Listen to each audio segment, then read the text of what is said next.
Manchester City are prepared to spend around £200 million this window with Florian Wirtz and Reijnders from AC Milan heavily linked. Manchester United keep pushing for Matheus Cunha, and it looks like this deal will be wrapped up before the end of the season. And last night, we got a massive transfer update with regards to Rodrigo and Viktor Gyokeres, as well as Benjamin Sesko to Arsenal. Tottenham are in pursuit of a new manager. And David Ornstein, has come out and said that even if Tottenham win the Europa League, Ange probably will be sacked. Make sure you go down, butcher the life out of that subscribe button. Make sure you also, over here, smash the like button. Let me know your thoughts on every single story we discuss. Watch the video the whole way through so you do not miss anything. The transfer window this season is going to be, I honestly believe the Premier League will spend anywhere collectively, all 20 teams, between 1.3 to 1.7 billion pounds. Arsenal could spend 250 million. Man City could do 200 to 250 million. Chelsea again could do another 150, 250 million. Newcastle 100 plus. Spurs 100 plus. Villa 100 plus. West Ham probably 75, 80 plus. Fulham, Brentford. Like, we are going to see the biggest transfer window ever in the Premier League. Plus, teams like Man City and Chelsea have to get their business wrapped up early because of the Club World Cup. David Ornstein, do you know what? Speaking of City, we'll start with David Ornstein's bomber last night. Speaking on, I'm not going to lie, if they get this over the line alongside Florian Wirtz, Man City may be back. Manchester City have contacted AC Milan to express interest in Tijani, I think that is Tijani Reijnders. Talks at early stage. No formal offer yet, but Manchester City hope for an agreement will be reached to buy the 26-year-old AC Milan midfielder this summer. Now, let's actually talk about Reijnders. Who is he? Well, we know he's a Dutch midfielder. Plays over at AC Milan, can play central midfield, defensive midfield, and attacking midfield. Contract expires, according to transfermarket.co.uk. Only signed a deal with AC Milan back in 2023. Expires 2030. Last contract extension was 3rd of March. Obviously, they were anticipating that teams come in for him. Manchester City have got the most expensive wage bill in the Premier League at this moment in time. Erling Haaland's on £400-500 a week. But Kevin De Bruyne is leaving and he's on £300-400 a week. So they could quite easily put him on a significant pay increase. He's a very, very good player.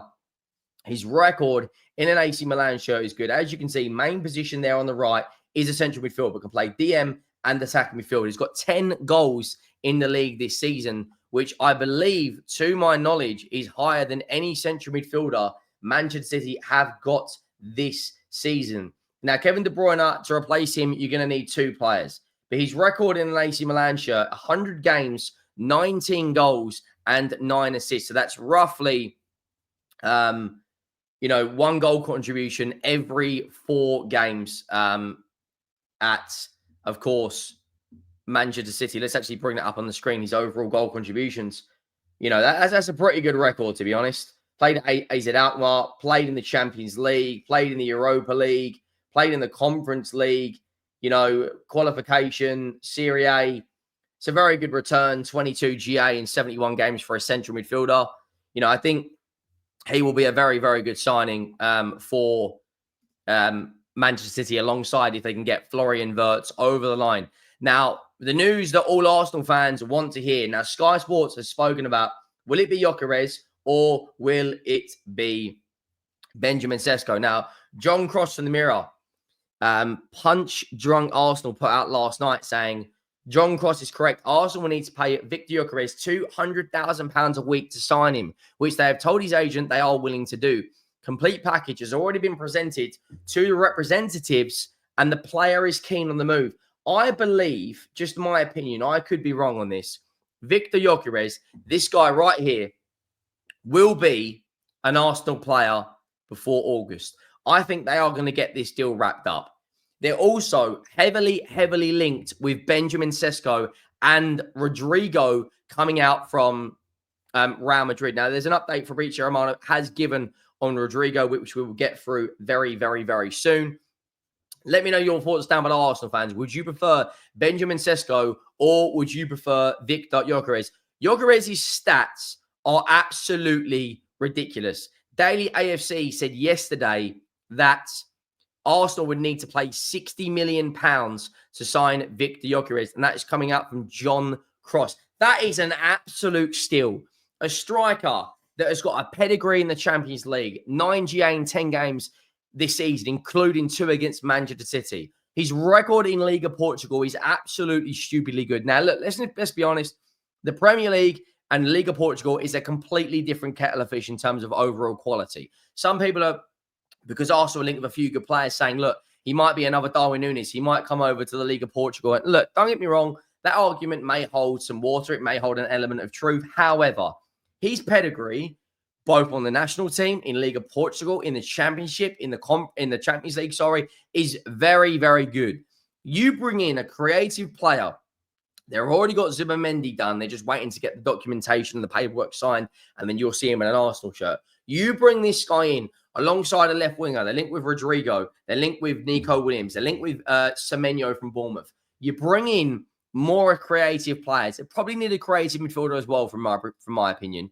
This guy bags goals for fun. It is stupid, his goal record for Sporting Lisbon. This season, 38 goals in 32 games with 7 assists.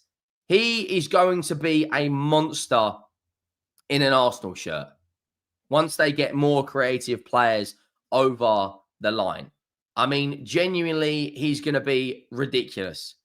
Absolutely ridiculous. Now, Sky Sports have even put an article out or a video out today saying, would Viktor Gyokeres or Benjamin Sesko be more suited for Arsenal? They are heavily linked with both of them. I can't obviously play the video for copyright reasons, but here is a picture of it. So Sky Sports News are talking about this. Trust me, Gyokeres or Sesko, both of those take Arsenal to the next level. But in my opinion, I think they have to go for Gyokeres. Sesko's got 13 goals and 5 assists in 32 games.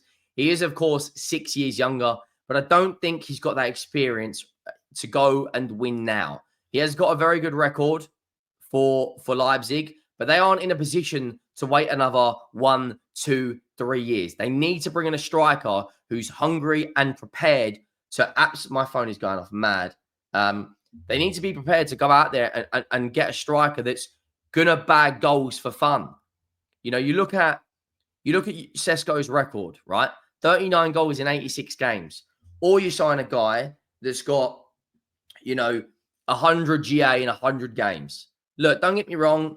Playing at RB Leipzig, up against teams like Dortmund, up against teams like Frankfurt, up against Bayern Munich, up against Dortmund. There's a lot harder competition, right, in the Bundesliga. But his record, both in the Championship and the Champions League for Gyokeres, is insane. 46 GA or 47 GA, whatever it is, in 86 games is still relatively good.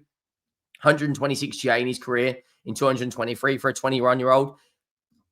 Deserves a huge amount of praise. I just personally think that Gyokeres will be a better signing for Arsenal. Now, back to Manchester City, then we'll go to Manchester United. Florian Wirtz was in England today for talks with Manchester City. If they get him and Reijnders over the line, trust me, Man City will be back next season for challenging for league titles. They've already got Armand Mamouche over the line. They've already got, the young centre-back from Uzbekistan. I can't remember what his name is. They're trying to get Reijnders. They're trying to get Florian Wirtz. The Club World Cup, Manchester City's first game in the Club World Cup, which is basically, which I like to call a pre-season tournament, right? Plus, they've got the FA Cup this weekend. Their first Club World Cup game against Wydad AC is on the 18th of June, which is only a month and 4 days away from them being in an absolute tournament that we've never really seen against opposition that, look, these teams are going to go for it. The likes of Juventus, the likes of Real Madrid, the likes of Chelsea, the likes of Dortmund, Fluminense, Flamengo, Boca Juniors, Benfica, PSG, Atletico Madrid.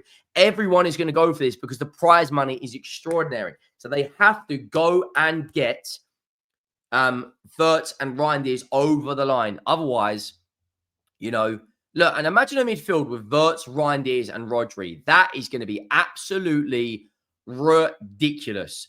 Ridiculous. Like, stupidly good. Stupidly good midfield.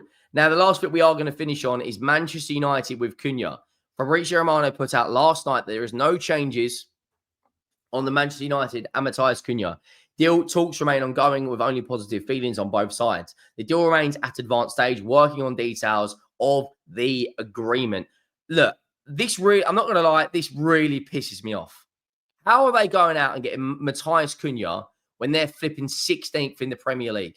A guy whose record in a Manchester United shirt is going to be unreal, right? His record in a Wolves shirt this season, 15 goals and 6 assists, 21 GA in 31 games, right? Last season, 12 goals, 7 GA, 19 GA last season in 32. Already matched that with a few games to go. Like, he will get 20 plus GA in a Man United shirt. You add that with Bruno Fernandes.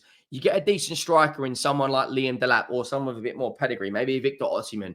And all of a sudden, Manchester United will be a different outfit next season. And especially if they win the Europa League, that extra money to go out there and sign probably 1, 2, 3, 4, 5 players and strengthen the team. Look, I think this Champions League potential for Manchester United and Spurs, it's the biggest game for Tottenham under Daniel Levy's reign. The biggest game. Trust me on that. People might say the Champions League, but we were sitting 4th or 5th. We are 17th, and then I spoke about this earlier, potentially with Andoni Iraola, Xavi, Thomas Frank, Oliver Glasner. There is so many managers right now linked with Spurs, and Daniel Levy absolutely has to get this right. He has to. Otherwise, it's going to be very, very interesting to see what happens, throughout this window. But let me know your thoughts down below. Make sure you drop a like. Make sure you go down and butcher that subscribe button. Let me know your thoughts on all the stories, and I will see you all soon. I am out.